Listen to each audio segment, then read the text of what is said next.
शुभोदय बच्चों, कैसे हो। आशा करता हूँ कि आप सब ठीक व स्वस्थ होंगे। चलिए बच्चों, हम एक बार पिछली कक्षा को दोहराएंगे। लेखक का प्रिय खेल कौन सा है? हाँ, लेखक का प्रिय खेल फुटबॉल है। चलिए बच्चों, बताइए फुटबॉल के खेल में कितने खिलाड़ी होते हैं? सोचिए। हाँ, फुटबॉल के खेल में 11 खिलाड़ी होते हैं। आपको पता है ना? चलिए, अब हम फुटबॉल के बारे में कुछ अतिरिक्त जानकारी प्राप्त करेंगे। फुटबॉल का खेल पहली बार इंग्लैंड में 19वीं सदी के मध्य आरंभ हुआ है। यह दलीय खेल है। इस खेल के हर दल में 11 खिलाड़ी होते हैं। इस खेल को सन 1900 में ओलंपिक खेलों में शामिल किया गया। अंतर्राष्ट्रीय आधार पर फुटबॉल का नियंत्रण federation international the football association या एसोसिएशन फुटबॉल का अंतर्राष्ट्रीय महासंघ करता है, जिसे संक्षेप में फीफा कहा जाता है। फुटबॉल की सबसे प्रतिष्ठित अंतर्राष्ट्रीय और लोकप्रिय प्रतियोगिता फीफा विश्व कप है, जिसका आयोजन हर चौथे वर्ष किया जाता है। इस प्रतियोगिता को व्यापक रूप से पूरे विश्व में देखा जाता है।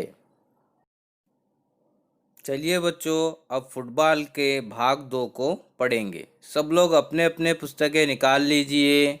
निकाल लिए है ना? चलिए, अब हम पाठ की ओर बढ़ेंगे। फुटबॉल सच्चाई का खेल है। यह प्रेम का खेल है।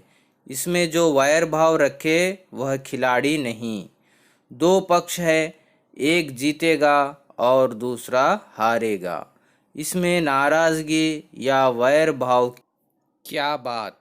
इस बार हारोगे तो अगली बार जीतोगे। जीतने की कोशिश करो।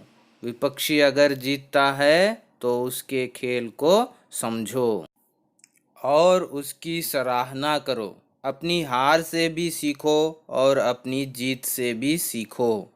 आज तक मैंने किसी बड़ी टीम में नहीं खेला, पर एक दिन मैं अपनी ही देश की किसी बड़ी टीम में ज़रूर खेलूँगा। यही नहीं, मैं बाहर भी खेलना चाहता हूँ। आज नहीं तो कल मेरी इच्छा ज़रूर पूरी होगी। चलिए बच्चों, अब पाठ में आए हुए नए शब्द देखेंगे। नए शब्द इस प्रकार है: सच्चाई, वैरभाव, कोशिश, समझना, सराहना, ज़रूरी, इच्छा। चलिए अब इन नए शब्दों के अर्थ को जानेंगे। सच्चाई, सत्यता, ट्रूथ। वैरभाव, शत्रुता, एनमिटी। कोशिश, प्रयत्न, ट्राई। समझना, जानना, अंडरस्टैंडिंग। सराहना, प्रशंसा, अप्रिसिएशन। ज़रूरी, आवश्यक, नेसेसरी। इच्छा, अभिलाषा, डिज़ायर। चलिए अब हम पाठ में आए हुए कुछ शब्दों के विलोम शब्द जानेंगे। प्रेम, प्रेम का विलोम है द्वेष। हार, इसका विलोम शब्द है जीत। बड़ी, इसका विलोम है छोटी। दिन का विलोम है रात। पूरी, इसका विलोम है थोड़ी।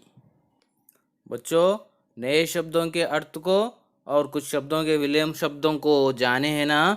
अब हम पाठ का भावार्थ समझेंगे। फुटबॉल सच्चाई का खेल है। फुटबॉल कैसा खेल है? सच्चाई का खेल है। यह प्रेम का खेल है, यानी प्रेम, स्नेह, मित्रता का खेल है। इसमें जो वैर भाव रखे, यानी द्वेष रखे, गुस्सा रखे, वह खिलाड़ी नहीं है। दो पक्ष है, एक जीतेगा और दूसरा हारेगा। यानी खेल खेलने के दो टीमें होती हैं, तो उनमें एक टीम जीतेगी तो दूसरी टीम हारेगी। इसमें नाराजगी या वैर भाव की क्या बात। यानी दो टीमों में एक टीम जीतना ज़रूरी होता है तो जीतने वाली टीम को प्रशंसा करना चाहिए, हारने वाली टीम इससे राज़ी नहीं होना अच्छी बात नहीं है, और वैर भाव भी रखना अच्छी बात नहीं है।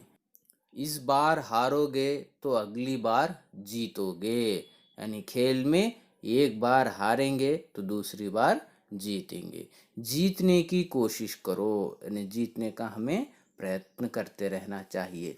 विपक्षी अगर जीतता है तो उसके खेल को समझो, यानी अगर विपक्षी यानी अपोजिशन टीम अगर जीतती है तो वह किस तरह खेल कर जीते हैं उसके खेल को हमें समझना चाहिए और उसकी सराहना करो, यानी उनकी जीतने वालों की प्रशंसा करना चाहिए। अपनी हार से भी सीखो और अपनी जीत से भी सीखो। आप कैसे खेलने से, किन गलतियों को करने से हार गए हैं उनको समझना चाहिए, और हम कैसा खेलने से जीते हैं उन प्रयत्नों को जारी रखना चाहिए। समझ गए ना बच्चों? चलिए हम पाठ के अगले अनुच्छेद की ओर बढ़ेंगे। आज तक मैंने किसी बड़ी टीम में नहीं खेला, यानी लेखक कहते हैं कि मैंने आज तक बड़ी टीम में नहीं खेला है, पर एक दिन मैं अपने ही देश की किसी बड़ी टीम में ज़रूर खेलूँगा। लेखक की क्या इच्छा है बच्चों? वह अपने भविष्य में एक बड़ी टीम में देश की ओर से खेलने की इच्छा रखता है। यही नहीं, मैं बाहर भी खेलना चाहता हूँ। लेखक की इच्छा है कि वह हमारे देश में ही नहीं बल्कि विदेशों में भी खेलना चाहते हैं। आज नहीं तो कल मेरी इच्छा ज़रूर पूरी होगी, यानी आज मैं बड़ी टीम में नहीं खेल सकूँगा तो भविष्य में मैं ज़रूर एक बड़ी टीम में खेलूँगा। कौन कह रहे हैं ये सारी बातें हमसे? लेखक कह रहे हैं। समझ गए ना बच्चों? यानी जो छात्र एक अच्छा खिलाड़ी बनने की इच्छा रखता है उस छात्र को अच्छी तरह से पूरी समझदारी से खेलते हुए कि जीतने वालों के खेल को समझते हुए अपनी जीत को जिस तरह से वह जीता है उसको समझते हुए खेलना चाहिए, और भविष्य में एक बड़ी टीम में खेलने की इच्छा रखना चाहिए। ऐसी इच्छा रखने वाला ही भविष्य में एक अच्छा खिलाड़ी बन सकता है।